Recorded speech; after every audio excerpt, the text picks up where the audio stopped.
When you hear the name Surah An-Nisa, which is a pretty prominent chapter from the Quran, you probably picture this ancient, fairly standard list of domestic rules. Right, like a guidebook for the home. Yeah, exactly. If you're all familiar with the text, you probably think of it as the section that dictates, who can marry whom, or maybe how inheritance is supposed to be divided among family members. And the procedural rules for divorce, usually? That's the standard view? Right. But what if we completely stripped away centuries of cultural baggage? What if we looked at the actual socio-legal vocabulary used in the original Arabic? That is where things get really fascinating. Yeah, because what if, instead of a religious sermon on household management, a totally different blueprint emerges?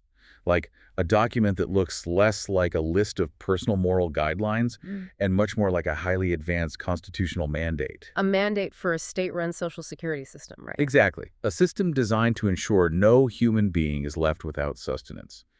And that is exactly the framework we're unpacking for you today in this deep dive. It really is a complete paradigm shift. Yeah. And we're going to be basing this entire discussion today on the socioeconomic lectures of Allama G.A. Parwez. And we should probably clarify right at the top for everyone listening, right? We are looking strictly through the analytical lens provided by Parwez's work. Absolutely. We aren't theologians here. No, not at all. And we aren't here to declare which interpretation is the absolute objective truth. Our job is just to impartially report on the findings in these sources. Right. We're just conveying the ideas contained in the original material. And according to Parwez's linguistic and historical analysis, traditional interpretations have taken a view of these verses that he categorizes as essentially, naive. Naive in what sense? Like, for centuries, people have recited these verses as ritualistic blessings, Yeah. Or they've used them as a private checklist for individual morality. Just trying to be a good person, basically. Exactly. But Parwez argues that when you apply a functional civilizational lens to verses 4.2 and 4.3 of Surah An-Nisa, a deeply rational reality emerges instead. Okay, so what is that rational reality? He posits that this text is actually a strict constitutional charter. I mean, he calls it a universal manifesto for human rights, directed specifically at a central authority. And the texts refer to that central authority as a markaz, right? Yes, exactly. The markaz. I mean, if we accept that premise, that this isn't just a book of spiritual advice, but an actual state manual, it completely changes how we have to read every single line. It changes everything. You aren't just looking at suggestions for being a nice neighbor anymore. Right, you're looking at legal obligations. So to really understand how Parwez arrives at this conclusion, we have to start where any legal scholar would start when evaluating a constitutional document. The definition section. Exactly. Because if I'm reading a modern legal contract, and I think the word, say, consideration, just means being polite and thoughtful. You're going to be very confused. Yeah, I'm going to completely misunderstand the financial exchange that the contract is actually legally enforcing. That's a great way to put it. And the sources indicate that to grasp this text, Parwez insists we need to find the mafhum. The mafhum, meaning the real meaning of the Arabic terms. Right. We have to look for the real meaning rather than relying on the narrow definitions that have sort of evolved over the centuries. That is the foundation of his entire methodology. Because his work is heavily rooted in classical Arabic lexicons, isn't it? Yes, heavily. He argues that over the centuries, the Arabic language used in these texts was slowly diluted. Diluted how? Like losing their original scope. Exactly. Words that originally had these vast socioeconomic and legal dimensions were shrunk down. They were reduced to fit very narrow biological or domestic definitions. So he says we have to trace the triliteral roots of these Arabic words to understand their functional intent at the time. Right. At the exact time they were actually used. Well, let's apply that to the very first critical term in this discussion, the word yatama. Okay, yatama. Conventionally, in almost every standard translation, that word is rendered simply as orphans. Right, the biological definition of an orphan. Yeah, we all know what an orphan is biologically, a child whose father or parents have died. But Parwez argues that this translation fundamentally breaks the legal mechanics of the text. It does. So why is the biological definition insufficient here? Well, according to Parwez's linguistic extraction, the root of the word yatama does not inherently mean a child whose biological parents are deceased. Wait, really? Doesn't mean orphan at all? I mean, in classical Arabic, the root signifies something that is left alone, something singular, isolated, or crucially fundamentally unprotected. Oh, wow, okay. So when Parwez maps this onto a socio-economic framework, yatama becomes a comprehensive legal category. It encompasses anyone who is left alone or isolated in the struggle of life. So it's not strictly tied to age or parentage at all. Not at all. I mean, a biological orphan certainly falls into this category, sure. But Parwez argues the term functionally includes unmarried adult women who have no family structure. Or young widows, right? Yes, young widows, refugees, frankly, anyone who suddenly faces a severe economic or familial vacuum. That is huge. It is. If a society goes through a massive crisis, like a war, a famine, a natural disaster, and a specific demographic is suddenly left without a social safety net, they legally become yatama. You know, that makes a ton of sense when you look at how modern governance works. How so? But it's very similar to how a modern state defines, like, vulnerable populations. Right. Or when they designate people as wards of the state. Oh, right, yeah. The state doesn't just look at whether your biological parents are breathing, you know? Yeah. It looks at your functional reality. Exactly. Like, if you are 50 years old, but you are profoundly disabled and isolated without a safety net, Yep. you are a vulnerable population. Yeah. If you are functionally isolated and at risk, the state has a duty to step in. That is an excellent modern parallel. And Parwez argues this semantic shift is the absolute key to the entire surah. Because it expands the scope of who the text is talking about. Right. By redefining yatama from just a biological condition to a broad socioeconomic status, it massively expands the scale of the government's responsibility. Yeah, I can see that. Under the traditional reading, taking care of an orphan is just an act of private, optional charity. You give a few coins to a kid on the street, you feel like you've done a good moral deed, and you move on with your day. Exactly. But in Parwez's constitutional framework, the protection of the yatama becomes a mechanical economic duty imposed directly on the state. The central authority, the markaz. Yes, the markaz is legally bound to protect them, and not as an act of charity, but as the fulfillment of their fundamental human rights. I mean, it completely transforms the text. Yeah. You go from a culture of voluntary philanthropy to a strict system of structural welfare. Absolutely. And that semantic expansion applies to the title of the surah itself, too, right? Yeah. The word Nisa. Yes, it does. Because usually that just translates directly to women. It does, yeah. And Parwez points out that traditionally this has been interpreted merely as a biological gender identity. Just literally meaning women. Right. And historically, that interpretation has often been framed within a context meant for male consumption, domestic management, or, patriarchal hierarchy. Sure. But when you apply Parwez's lexicon-based methodology, he extracts Nisa in this specific context as a functional demographic group. Okay, so what does that mean functionally? It isn't just women in a vacuum. He argues it refers to a demographic segment that, following a specific societal crisis, has been displaced. Oh, okay. And because they've been displaced, they require structured absorption into society to prevent outright economic destitution and profound psychological trauma. Okay, so synthesizing this for you listening, Parwez is essentially arguing that we are looking at a document that has been misfiled under personal religious morality. Perfectly said. When, based on the original language, it really belongs in a textbook on state welfare economics and crisis management. That is the absolute crux of his argument. And once you establish those legal definitions, the text immediately moves into the economic mechanics of how the state must handle these vulnerable populations. Which brings us to verse 4.2. Right. This verse deals directly with the economic mandate. It begins with a very clear directive quote, "and give the yatama their wealth." Okay, now, I have to play devil's advocate here for a second. Go for it. If we are evaluating Parwez's claim that this is an advanced constitutional charter, Right. I mean, at first glance, give the vulnerable their wealth just sounds like basic universal morality. It sounds simple. Right, it just sounds like, hey, don't steal from orphans, which is a good rule, obviously, Yeah. but almost every religion and ethical system on earth says you shouldn't steal. Right. It's not exactly groundbreaking on the surface. Exactly. Yeah. So what makes Parwez elevate this specific verse to the level of a manifesto? Well, he elevates it because he argues it goes far beyond a simple moral suggestion not to pickpocket a child. Okay. He unpacks this verse as the foundational law of what he terms the Nizam-ir-Bubiyat. The Nizam-ir-Rububiyat, which translates to what? It translates roughly to the economic engine or the system of nourishment. The system of nourishment. I like that. Right. According to his analysis, this verse isn't just saying be honest. It is outlining a strict institutional fiduciary duty. Fiduciary duty. So we're talking actual financial law. Exactly. He says it is establishing advanced corporate and trust laws specifically designed to prevent the concentration of wealth in the hands of the powerful at the expense of the vulnerable.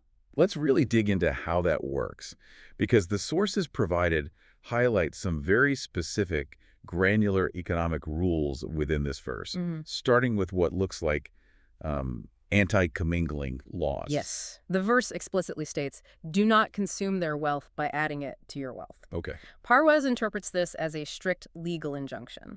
If a guardian, whether that's an individual or an agent of the state, is managing the assets of a vulnerable person, a yatama, Right. they are strictly prohibited from merging those funds with their own personal or operational funds. It's honestly jarring to realize that a text from the 7th century is explicitly outlining the exact same financial loopholes that white-collar criminals use today. It really is. I mean, if you look at massive financial scandals like Bernie Madoff or the fallout from the 2008 financial crisis, a huge part of the fraud almost always involves commingling. Oh, absolutely. A broker takes client money they're supposed to be holding in trust, and they slide it into their own operating accounts to cover their own debts or to invest for their own profit. They promise they're just managing it. Exactly. But eventually, the client's wealth is consumed. It just disappears. And Parwez notes that this is exactly the kind of socioeconomic exploitation the verse is targeting. Even back then. Especially back then. In ancient tribal societies, it was incredibly common for a tribal leader or an uncle to take in an orphaned nephew or a widowed sister-in-law. Sure, picking them into the household. Right. And they would take control of whatever flocks, land, or wealth that vulnerable person inherited and simply absorb it into the larger family estate. It's lumped it all together. Exactly. They would justify it under the guise of familial brotherhood or joint management, like, we are all one family, what's yours is mine. But the reality is, the vulnerable person loses all economic autonomy in that scenario. Completely. The wealth is slowly consumed by the guardian. Parwez argues this verse acts as an anti-embezzlement regulation. It legally defines the guardian not as an owner, but as a trustee, a fiduciary.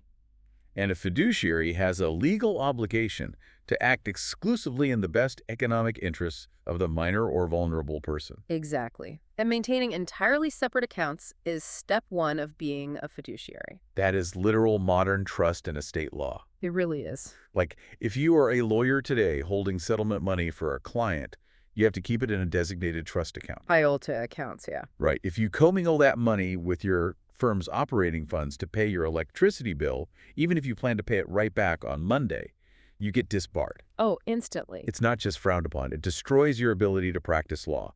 And Parwez is showing us that this level of rigid financial separation is explicitly mandated right here in the text. Yes, explicitly. And it doesn't stop at cash or liquid assets, does it? There's another rule in this verse regarding the quality of the assets. Yes, the prohibition of asset degradation. How does the text phrase that? The text instructs, quote, do not exchange the defective for the good. Okay, unpack that. In the Arabic text, Parwez focuses on two specific words. Kabith, meaning the defective, inferior, or structurally flawed. Okay, kabith. And tayyib, meaning the high quality, pure, or good. Kabith and tayyib. Got it. He interprets this as an express legal mechanism forbidding guardians from taking high-value properties or assets belonging to the yatama and swapping them out with their own inferior properties. Can you give me a practical example of how that would play out? Maybe in an agricultural or real estate setting back then. Sure. Let's say a child inherits a highly fertile, irrigated plot of land right near the river. Prime real estate. Prime real estate.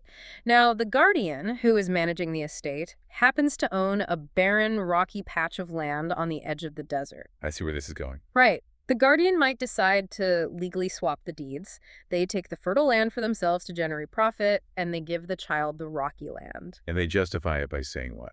They argue, well, the child still owns exactly 1 acre of land. I haven't stolen from them. I just traded. Right. They use the technicality of a trade to mask what is essentially theft of value. They drain the equity out of the vulnerable person's portfolio. Precisely the mechanic Parwez is highlighting. He argues this is a direct legal safeguard against conflicts of interest. It's so specific. It is. It ensures that those in a position of power cannot leverage a child's or a widow's vulnerability for their own personal economic enrichment. It's a preventative measure against the subtle, systemic draining of wealth. If we step back and look at the macroeconomic implications of this, Let's look at the big picture. if the state doesn't aggressively enforce these rules and protect the tangible assets of the Ayatama, wealth naturally and inevitably concentrates in the hands of predatory guardians. Always. The rich get richer, not through actual innovation, but by literally cannibalizing the vulnerable. You end up with a society fractured by massive, deep socioeconomic disparities. And that macroeconomic consequence is exactly why Parwez argues the Quran treats this so severely. How severely? The verse concludes by labeling this kind of economic exploitation as a huban kabira, Which translates to a massive crime or a profound injustice. a massive crime. Yes. Parwez emphasizes that in this framework, embezzlement from the vulnerable is not just an individual sin that you repent for privately in your room. You'd thicker than that. It is a crime against civilization itself, because it completely disrupts the socioeconomic equilibrium of the state. Wow. If a state allows the strong to economically consume the weak, the Nizam-i-Rububiyya, the system of universal nourishment, just collapses. Okay, so Parwez has built a really compelling case for verse 4.2. He shows how it establishes this incredibly strict economic firewall around the vulnerable to prevent systemic wealth inequality. Right. But if we were evaluating the logic of this entire surah, we immediately run into a massive roadblock in the very next breath. Verse 4.3. Yes, verse 4.3. This is the verse that famously addresses marrying 2, 3, or 4 women. The elephant in the room. It really is.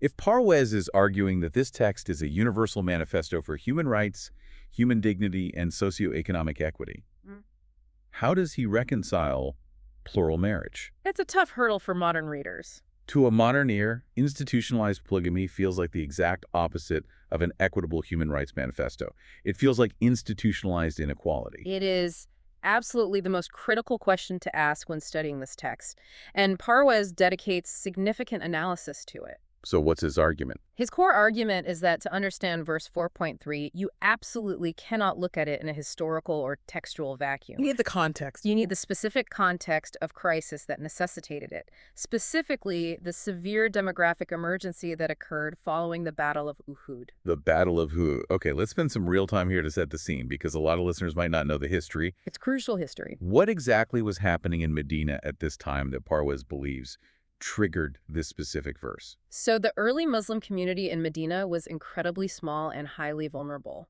How small are we talking? We are talking about a community where the core fighting and working demographic was roughly 300 to 400 men initially. That's tiny. Very small.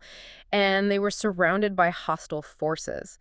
When conflicts escalated, devastating battles occurred. Right. The Battle of Uhud is the most prominent example of this early devastation.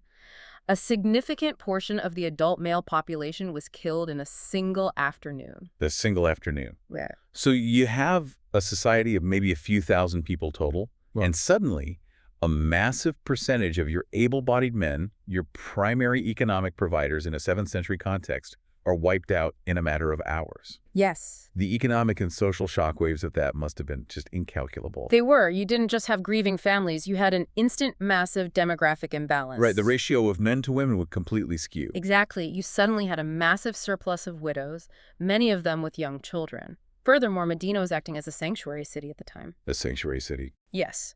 You had refugees constantly fleeing persecution in Mecca and arriving in Medina, often without their husbands or families. So it's not just a post-war crisis, it's a compounding refugee crisis on top of it. Exactly. The local housing and food markets would completely collapse under that strain. You have all these people who now, according to the legal definition we just established earlier, fall under the category of yatama. Exactly. They are functionally isolated and economically vulnerable. Yes. It created a severe demographic and economic vacuum, and this is the precise moment, Parwez argues, that the legislation in verse 4.3 is introduced. Okay, so it's reactionary legislation. Very much so. And his entire interpretation hinges on the very first word of that verse, which he claims is the most ignored word in traditional clerical interpretations. What's the word? The word and if. And if. the conditional clause. Yes, the shart in Arabic grammar. The verse does not simply say marry 2, 3, or 4. It begins conditionally. And if you feel you cannot do justice to the Atama. If you fear you cannot do justice. Right. Parwez stresses that this single conditional clause entirely governs the concept of plural marriage in the Quran. So it's not an unconditional right. No, it is not an open-ended lifestyle choice. It is emergency legislation triggered strictly by a macro-level demographic crisis involving the Yatama.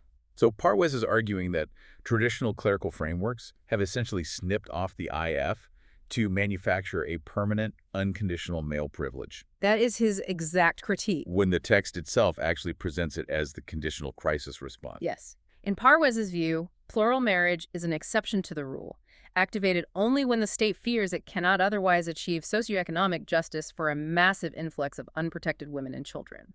Let me make an analogy here to see if I'm tracking the mechanics of his argument. Sure, go ahead. It sounds very similar to a government enacting emergency wartime powers. That's a great way to think about it. Like, during a massive natural disaster or world war, a modern government might invoke something like the Defense Production Act. Right. They might ration food, enforce curfews, or even commandeer private factories to build ventilators or tanks. Yes. But it's not the daily permanent law of the land, It is a drastic, highly regulated measure designed specifically to manage a drastic crisis.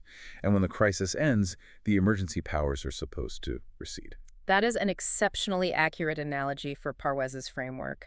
The central authority, the Markaz, evaluates the societal landscape. Okay. If there's a massive surplus of unprotected Yatama due to war, as in Uhud, and the state realizes it cannot find an equitable, standard solution to integrate them into society, Then what? then and only then is this emergency legislation activated. But that raises another structural question for me. Okay, what is it? If the state is acting as an advanced welfare system, like Parwez claims, why use marriage as the mechanism? What do you mean?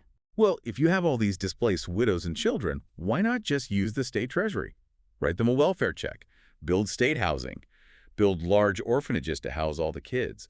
Why is the mandated solution to absorb them into existing households via plural marriage? This is where Parwez's analysis bridges economics and human psychology, which is really fascinating. Okay, how so? He argues that the Quran makes a profound distinction between two types of human nourishment. The first is risk. Risk. Yes, risk is mechanical economic provision. It's food, it's a roof over your head, it's basic physical security. So the basics of survival. Right. And a state treasury can provide risk mechanically. It can distribute rations, it can build a facility and fill it with beds. Right, the state can keep you biologically alive. Yes. But Parwez notes that the state cannot manufacture affection. Ah. A bureaucracy cannot synthesize compassion, familial love, mercy, and psychological nourishment. No, definitely can't do that. And according to his reading of the text, a human being, especially a developing child or a person recovering from the trauma of war, needs both rizq and affection to survive and thrive as a dignified human being. So simply warehousing vulnerable people in a facility, even if the facility is clean and well-funded, fails to fulfill the state's true obligation to their human dignity. Exactly. The Quran recognized that institutionalization is psychologically destructive. Right. Therefore, Parwez argues, the mandate is not institutionalization. The mandate is absorption. Absorption. The emergency legislation of restricted plural marriage was essentially a highly regulated quota system. The quotas being the 2s, 3s, or 4s mentioned in the text. Yes. Parwez interprets this not as a menu of desires, but as a mechanism designed to absorb displaced widows and orphans into active, healthy, functioning family units. The state is essentially saying, we have a catastrophic number of displaced families. We need our healthy, stable households to open their doors. To formally, legally absorb these individuals so they aren't left on the streets or thrown into sterile, state-run camps. Yes. It was a strategy to provide these vulnerable demographics with homes, legal protection, and crucially, the psychological nourishment and social integration that an orphanage or a refugee camp simply cannot provide. So it was about rebuilding the social fabric, not accommodating boundless lust. Precisely. But even as a crisis response, it has to be heavily regulated, right? Otherwise, it just turns into exploitation under a different name. Yeah. How does Parwez's framework address the potential for abuse within this emergency system? He points to the immediate built-in safeguard in the exact same verse. What's the safeguard? Right after mentioning the quotas for absorption, the text immediately states, "But if you fear you cannot do absolute equity, then only one." Then only one. So in Parwez's reading, strict monogamy is the actual baseline. Exactly. What Parwez calls wadat izaud, or strict monogamy, is the permanent universal baseline law of the Quranic framework. That is a massive shift from how it's usually taught. It is. Plural marriage is the temporary, crisis-driven exception. Furthermore, the verse concludes by saying, that is closer to preventing injustice or overburdening. Overburdening. Right. Parwez finds this fascinating because he notes it is actually a foundational authorization for family planning and economic prudence. Wait, how does it authorize family planning? That's interesting. Because it places the psychological and economic health of the family above the act of absorption. Okay, unpack that. If bringing another person into the household leads to a loss of emotional equity, or destroys the peace of the primary household, or economically overburdens the guardian to the point where they cannot provide adequately, And that. then plural marriage is absolutely forbidden for that individual. Oh, wow. The legal requirement of absolute equity acts as a strict barrier. If you cannot maintain it, you must revert to the baseline. Only one. Okay, so to synthesize Parwez's argument on verse 4.3 for the listener, monogamy is the standard rule. Yeah. However, in the event of a catastrophic demographic collapse, like a post-war refugee crisis, the state can authorize a regulated quota of plural marriages. Correct. The goal is to absorb widows and orphans into real families so they receive psychological affection, rather than dumping them into state-run camps. Yes. But UT, and this is a big man, but if an individual cannot treat everyone involved with absolute, unwavering equity, both financially and emotionally, they are legally barred from participating in this emergency measure. That is a perfect summary of his position. Parwez argues this framework completely removes plural marriage from the domain of individual male privilege or sexual desire and firmly maps it to state-regulated emergency social security. Okay. Tracing Parwez's logic, the emergency absorption makes structural sense for managing a crisis, but it immediately raises a massive question regarding individual liberty. I think I know where you're going with this. And I'm sure anyone listening is thinking this exact thing right now. If the state is utilizing marriage to arrange these absorptions, what happens to the woman's choice? The consent question. Yeah. Is she just assigned to a household, like a piece of government property? Right. And, perhaps even more controversially, how does Parwez handle the historical claims, even the traditional ones, that sanction child marriage within these systems? Because if you are absorbing orphans, the implication for some has historically been that children are being married off. Those are perhaps the most critical questions you can ask regarding human rights in this text, and Parwez addresses them head-on through a strict linguistic analysis of the Quranic text itself. Challenging the historical assumptions again. Exactly. Let's look at the specific phrase used in verse 4.3 regarding the Marriage Act itself. Mataba lakum. Matabala. Traditionally, this is often translated as, marry those that are pleasing or acceptable to you. Pleasing to you, again, playing devil's advocate here, that sounds incredibly one-sided. It does sound that way in English. It sounds like the man gets to survey the vulnerable population and just pick whoever he likes the look of. And that is exactly the superficial reading Parwez argues against. He points out that legally and linguistically, ma taba lakum shifts the dynamic from mere aesthetic preference to a constitutional requirement of mutual choice. Mutual choice. Yes. A socio-legal contract, which is how Parwez defines Quranic marriage, inherently requires the psychological autonomy and active consent of both parties. So it's a two-way street. Exactly. The phrase implies a union that is fundamentally wholesome, agreeable, and acceptable to all involved. Furthermore, Parwez backs this up by pointing to other verses that explicitly outlaw coercion. What is the Arabic term for coercion in this context? The concept is karhan, which means compulsion or force. Karhan. Right. Parwez points to verse 4.19, which explicitly states, "It is not lawful for you to inherit women by force." He explains that in this constitutional framework, if there is even the slightest psychological reluctance, the slightest displeasure, or lack of active consent from the woman, A union is off. the union is functionally and legally invalid. The state cannot force an absorption. The psychological autonomy of the individual is paramount and cannot be overridden, even in a demographic emergency. Okay, so the woman must explicitly consent without any coercion.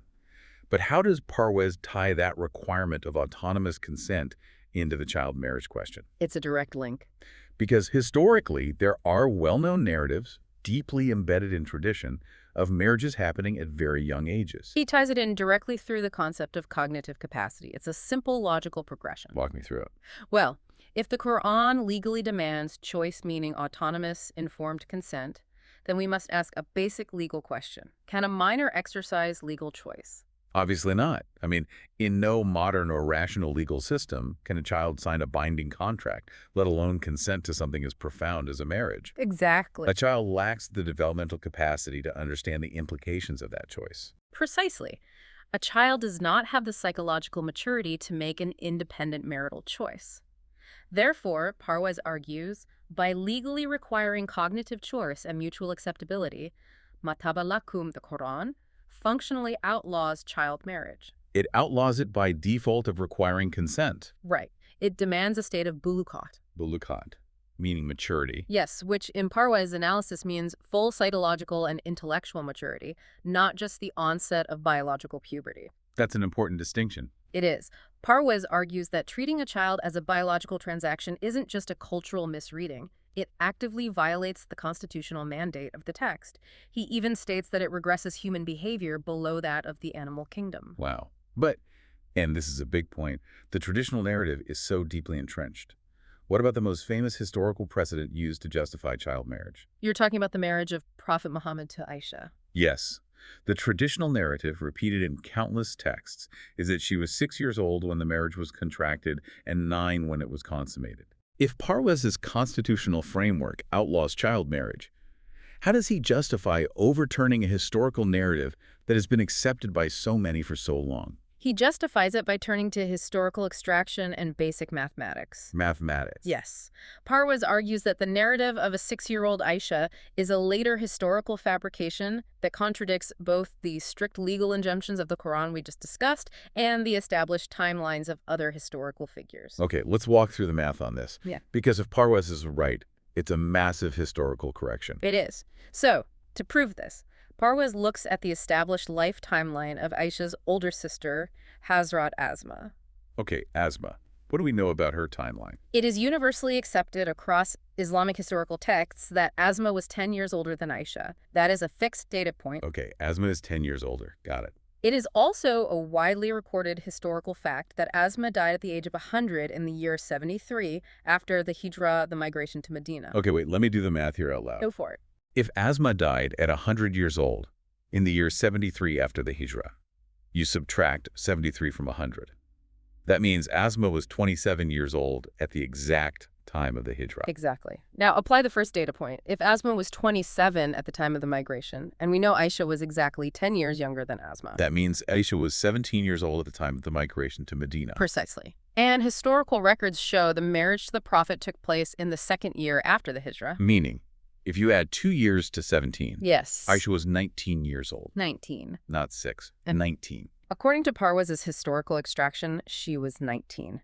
She was a fully autonomous adult, highly educated, and entirely capable of exercising the legal and psychological choice demanded by the Quran. That is mind-blowing. Parwez argues that the narrative of her being a child is a mathematical impossibility based on the timelines of her own family, and it was likely fabricated much later.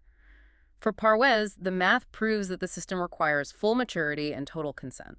It's incredibly fascinating how he uses cross-referencing to challenge a centuries-old assumption. It's his analytical approach. So according to Parwez, the system demands the protection of assets, the absorption of the vulnerable into functional families during crises, and the absolute requirement of mature, autonomous consent. Yes. Which pivots us to the macro view of this entire philosophy. We've talked about all the rules. But what happens to a society that ignores these rules? The consequences. Yeah, like say a modern state decides, you know what, familial absorption is too messy, regulating trust accounts is too tedious, we are just going to build massive, highly efficient state-funded orphanages for all these unprotected kids and call it a day. What is the consequence in Parwez's framework? This is where we delve into what Parwez calls social physics. Social physics. Specifically, the law of requital.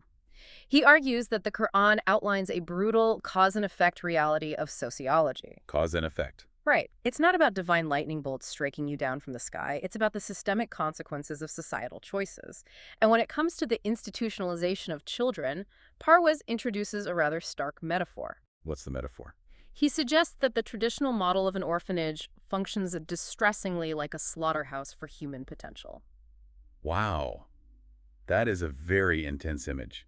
I can imagine people who work in modern foster care or childcare might find that deeply unsettling. It is meant to be unsettling, definitely. But let's soften the melodrama and focus on the mechanism of what he's arguing. A better way to conceptualize Parwez's critique of institutionalization is to compare it to hydroponic farming. Hydroponic farming. Okay, explain that. Well, you can grow a plant in a sterile laboratory using hydroponics. You give it the exact amount of water and artificial light it needs. In Quranic terms, you are providing the risk. Yes, the mechanical provision. And biologically, the plant will grow, but because it isn't planted in real soil, because it doesn't interact with a complex ecosystem of microbes and weather, the fruit it produces is often tasteless. And the plant itself is incredibly fragile, right? Exactly. Parwez argues that children are the same. An orphanage can provide the risk of bed, 3 meals a day, a structured schedule. Biologically, the child will grow. But they are missing the ecosystem. They are missing the affection. Exactly. Without familial love, individualized attention, and the messy, vital ecosystem of a real family unit, a child's personality, their resilience, their kuti, which Parvez defines as their profound sense of selfhood. That kuti fails to develop properly, it withers. And Parwez connects this ancient text to modern developmental science, doesn't he? He absolutely does. Because everything we know about psychology today supports that. If you look at attachment theory or the development of the prefrontal cortex in infants, it all happens in those first few critical years. Yes, the foundational years. And it absolutely requires a caregiver's consistent, loving, individualized response. If a baby cries and no one picks them up, their brain literally wires itself differently. They learn that the world is cold and unresponsive. Parwez explicitly connects his analysis to the findings of modern psychoanalysts like Freud and Jung. He notes that foundational character is formed incredibly early. If a society fulfills its basic economic duty but deprives a child of affection during this critical window by throwing them into a sterile institution, it creates profound psychological vacuums within that child. Psychological vacuum. Yes! The child's kuti is effectively crushed under the weight of systemic neglect. And those psychological vacuums don't just stay inside the institution, do they? As those children grow up and enter society, what happens? They manifest as societal decay. Parwez argues that these early deficits of affection manifest later in life as deep psychological complexes, profound character flaws, perversions, and ultimately criminal behavior. You can't just enforce good behavior later. Exactly. You cannot extract civic respect or healthy emotional development from a human being through fear, strict discipline, or transactional institutionalized care. So when religious texts talk about the concept of hell, Parwez is arguing that in this specific socioeconomic context, it isn't necessarily a mystical punishment waiting in the afterlife. No, the hell is the literal, inevitable systemic collapse of a community right here on Earth. Or here. It is the social chaos that ensues when a society crushes the selfhood of its youth.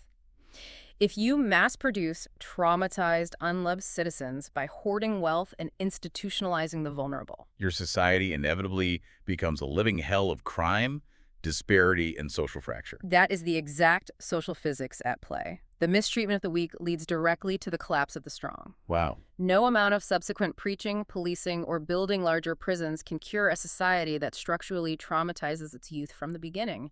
That is why Parwez argues the Quran mandates universal family integration over sterile institutionalization. It's just fascinating to realize he is arguing that this text predates modern child psychology and the push for family-based foster care systems by over a millennium. It really is a remarkable synthesis. I mean, we started this deep dive looking at what is traditionally presented as a basic list of domestic rules: who to marry, how to handle an orphan's inheritance. Right. But by applying Parwez's functional, linguistic, and historical lens, we've uncovered a highly advanced blueprint for a welfare state.